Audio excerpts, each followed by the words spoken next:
কলকাতায় যে এক টুকরো বৃন্দাবন রয়েছে তা কি জানেন?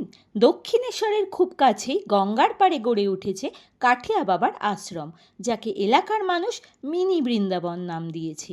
এই মন্দিরে ঢুকলেই আপনি বুঝতে পারবেন চোখের সামনে যেন কৃষ্ণের সমগ্র জীবন গল্পের আকারে দেখছেন। মন্দিরের বিভিন্ন প্রান্তে ছড়িয়ে ছিটিয়ে রয়েছে ভগবান কৃষ্ণের জন্ম, লীলা খেলা, গোপীদের সাথে জলকেলি, মায়ের মাখন চুরির দৃশ্যপট। এছাড়াও সমুদ্র মন্থনের দৃশ্য, বিশালাকার মহাদেব, সিদ্ধিদাতা গণেশ, বজরংবলী, মা শেরাওয়ালি এবং নৃসিংহদেবেরও দর্শন পাবেন এই মন্দির চত্বরে। সূর্যাস্তের সময় গঙ্গার পাড়ে দাঁড়িয়ে এই মন্দির দর্শন আপনার মনে এক স্নিগ্ধ অনুভূতি এনে দেবে।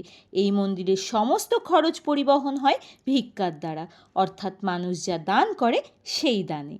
এই মন্দিরের চারিপাশে ছড়িয়ে রয়েছে অবলা পশুদের সুন্দর মূর্তি, যা আমাদের সকলকে পশু প্রেমের বার্তা দেয়। মন্দির প্রাঙ্গণের চারিদিকে রয়েছে নানান রকম ফুলের সমারোহ।